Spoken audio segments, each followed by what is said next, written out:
Craig and Tim clips. Okay. Let's get into our main topic. Roll the music. Okay, hooray. It's time for the topic of the day. I have to get my notes out. I wrote some. You know what? If that's okay with you. You know what the best part is? I also the best part of waking up is I've never had Folgers in your cup. I have heard Folgers is Look at my notes. brought to you by ChatGPT. So the topic of the day today is a topic that we heard in our church last weekend. And we've also heard a bit about it through social media. Remember what it is, Tim? Do you remember the topic of the day? No idea. Yeah. The topic of the day today. Yeah. Is groupthink. Groupthink. Groupthink. We should say it together. Ready? Groupthink. Oh, I went down. I don't think we Try said again it at the on same three. time. Ready? 1, 2, 3. Groupthink. That's perfect. Yeah. Get the groupthink music going. We don't have any. So it's just elevator music playing in the background during the entire part of this episode. So for the viewer or listener out there, groupthink is when a number of people in a large group believe the same thing to the point where peer pressure does not allow one of the people or any of the people in the group to think otherwise. Groupthink is a psychological phenomenon. Yeah, we're going to read from chapter where individuals conform to a perceived group consensus, often suppressing dissenting opinions in the pursuit of harmony and cohesion. We watched 2 videos. You sent me 2 videos. I watched 0 of them. I'd like to watch them right now. Can we do that? Sure. Okay. Apple products are the best, and they're very user-friendly. When you hear your friends make that statement, do you ever question it? Even though you disagree, you keep your mouth shut because you don't want to be an outcast. That's conformity. When conformity within a group leads to dangerous results, it's called groupthink. Groupthink is when people blindly go along with an idea, thought, or opinion without stopping to actually think it through critically. You can mainly see this in group dynamics. So if the majority of a group think a particular thought, someone new joining that group will be inclined to go along with that line of thinking. Now, the ironic thing is, these thoughts and opinions can be completely objectively wrong. People who know that that thought or opinion is wrong will still go along with that narrative and assume it to be true, even if they know critically it doesn't make sense. I think that really that pretty much explains it, right? Like, groupthink is essentially like the fear of not going along with something too, right? Yep. The video goes on to talk about different groups of people that will reinforce people going along with it. But I have I have 4 questions I prepared in the side of this topic. Mm-hmm. But did you want to give me any opinions before I ask them? So I remember seeing a video of somebody in a waiting room, and it was an experiment essentially, and the person, like, a beep would happen and everybody else that was actors would stand up except for the people that were not actors. So all the actors stood up when the beep went off and then sat down. And then a beep would go off and they'd stand up and sit down. It took like 3 beeps for the people that were not actors to start standing up as well and sit down. And eventually, one by one, the actors left the room to go into this thing that they were doing a test for. And eventually, it was just the non-actors that were left. And it would beep, they would all stand up. And even the non-actors would start leaving. There was one person left. And it would beep, and they'd stand up. And then they'd start bringing new people into the room. And as they brought new people into the room that didn't know what was going on, it would beep. The one girl would stand up, she'd sit down, and these people were like, what is going on?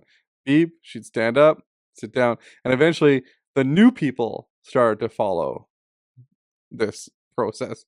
The beep, you stand up, you sit down. It was a very weird social experiment, but it explains how much people want to be accepted by other people. Right. So there's different motivations to why people go along. That just one of them that was mentioned in the video, not wanting to they want to be liked. Yeah. They want to make sure that they're doing the right thing. They're a good person, right? They don't want to be wrong. They don't want to be wrong. There's a few other reasons. There's many different reasons why someone goes along with the uniformity of the whole situation, right? Yeah. So there's a few of them. I had a question. Sure. Is nonconformity and being an antagonist the same thing? Is always opposing something a good thing? Or are there examples when you should, in an organization or a situation, Mm-hmm. when it is not a good thing? And I'll give you an example. Okay. So if you're in the army, Yep. there are two groups of, or the many groups of people, but the soldiers, there's many months and years spent having conformity to which there are rules and regulations that they have to do, and they're told, almost you could argue in some ways, brainwashed, if you want to use that word, Yep. to do X, Y, Z. And conformity in that situation is, you would argue, is a good thing. Yeah. It's almost required. Required. Whereas if you're a general and you're sitting in a strategy room and you're figuring out different methodology or different strategies to go to war, doing this in this place, whatever it is, uniformity or conformity is a bad thing because you want a difference of opinions so that you're not doing the wrong strategy in that war. So different groups within that organization where conformity is good Mm-hmm. on the lower end and possibly bad on the higher end.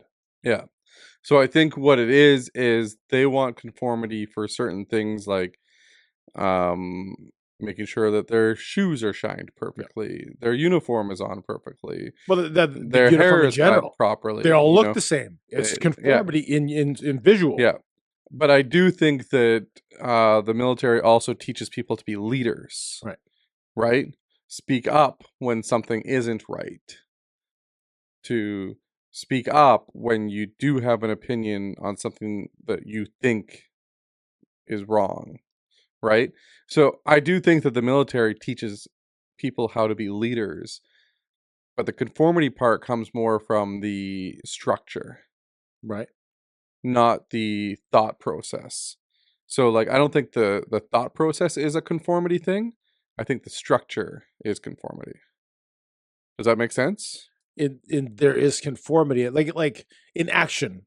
Yeah. In action, a soldier's actions is conformity. How they walk their walk, how they dress their dress. In action, there's conformity. Yeah. And if you question one thing, the sergeant's going to yell at you. Yeah. Right? So there is still conformity there. Now, if you have an opinion and you want to express it, can you do that in the military? It's a good question. Yeah. And about what? Right? Yeah. So that was one question that I had. Is it always good to push the envelope? Yeah. And here's the thing, like I don't think it's always good to push the envelope, but it is always good to Sorry, I will change the term, question the narrative. Yeah. So question the narrative, and I know where you're getting at with this. You're getting at like some of the stuff that happened 4 years ago, some of the stuff that happened even just recently, that type of thing, where the conformity is coming, like you either are on our side, right, or you're wrong, essentially, right? And people that question the narrative or went the other way were looked at as being antagonists and looked at as being evil, or looked at as being not sympathetic to the people that were all conforming. What was interesting, and yes, I eventually was going to go into the things that happened during COVID, whereas governments, especially the socialist governments like i.e. Canada, tried to control the thought process and behaviors of a vast majority of the public to save lives, because there wasn't time to discuss this. There wasn't time for nonconformity. Everyone should, in the interest of health, think the same way, act the same way, and behave the same way. The one thing they had issues with is they tried, But on social media, it was very difficult to control that. And what happened was they didn't need to control social media and the opposing viewpoints, because as soon as somebody, after a while, and this was very interesting, as soon as someone had a contrary opinion on social media, the government didn't need to step in. 8 people did that for them. To beat them down to the place where there was such that people they're stopped, no longer sharing their opinions. They no longer share their opinions because they got beat up every time they expressed something that was dissenting, because they were evil, they were wrong, they wanted to kill their grandmother, etc., etc., etc. Right? So yeah, I found that that not only was that control over the group of people, but that other people did the job of the overarching governmental system. Yeah, and with that, it's very similar to the beep system, right?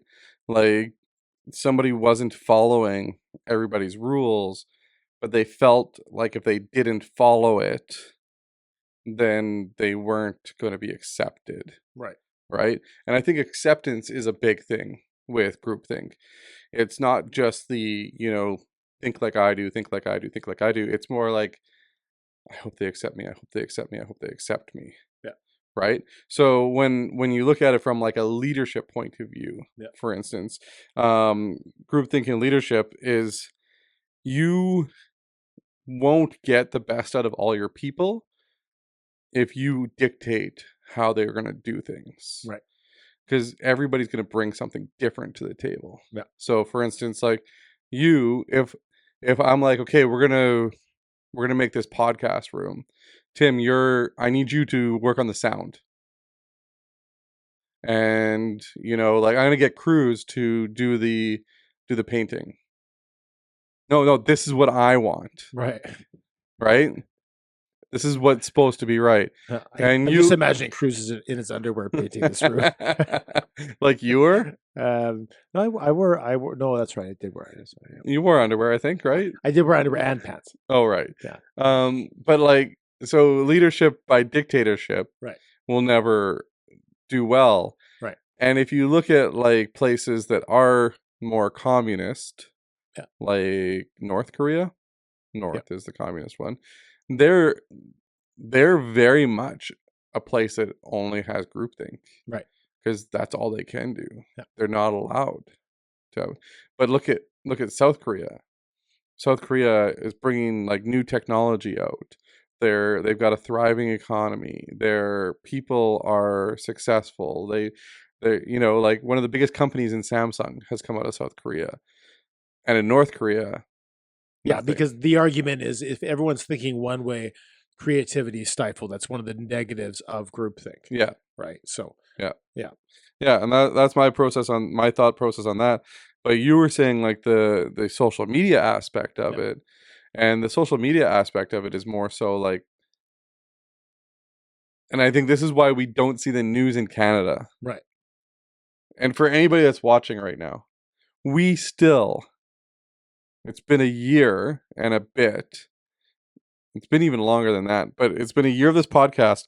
Our very first podcast, we had a segment that was, let's talk about the Canadian news. And then like nothing popped up because we can't see the Canadian news in Meta. There's no such thing. So apparently nothing happens in Canada because we don't have any news in Canada on Meta. So, but the reason that's in place is because of what was written as misinformation in the news. So Meta just decided not to show any news. So instead of showing misinformation and real information and letting people discover what was what, they're like, nope, nobody gets any information. So no information, misinformation, real information, nothing. And we still don't have news on Meta, which is insane. Isn't that crazy that bill passed in Canada? Well, there certainly a lot of the governmental controls that have taken place over the last X amount of years has led to people mistrusting. Cut to us just going the government. No, the podcast has been taken off the air. And but that's we're replaced with Scott or Neil talking about groupthink. Groupthink. Mark Scheifele and Josh Morrissey think with one brain. They do. Totally. Brad Lambert will get cut at the end of the tryout. I am Scott Arneal. And this The is Scott Groupthink. Arneal show. That'd be awesome. The Scott Arneal show is just like the most boring show in the world.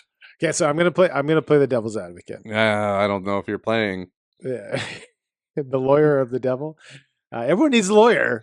The devil needs his advocate, apparently. So the example of and we heard the message from our church, from our pastor, who's our good friend. Yeah. And it was an awesome Hopefully message. one day we'll be on the show. He will be on the show. But my question is this. One organization that is taught to think the same way, behave the same way, and do the same things. One could argue, again, as a devil's advocate, that that's the church. He was talking about everybody thinking for themselves. Right.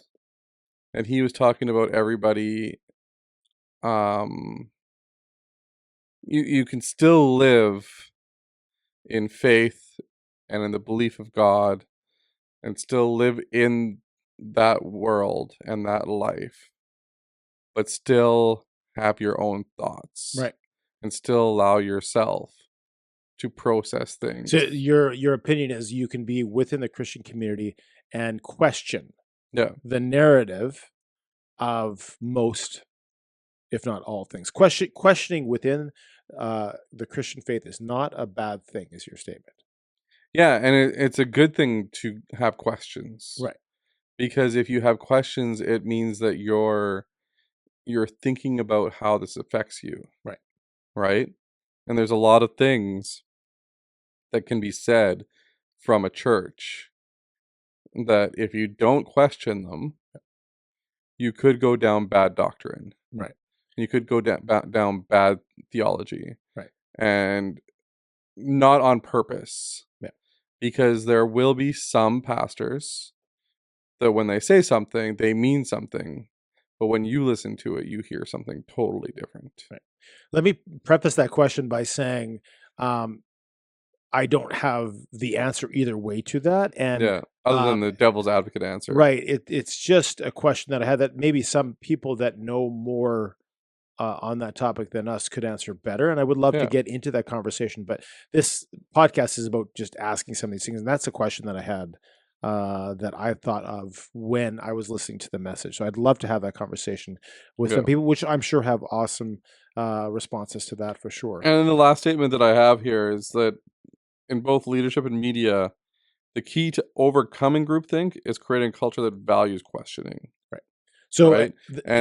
And skepticism and open exchange of ideas. I heard there's that when you have a group that has members, let's say it's a business or something like that where you have an office, there has to be a level of trust in the motivation of people asking these questions. Yeah. Because sometimes I think that some people are just trying to be, whatever the term is. Yep.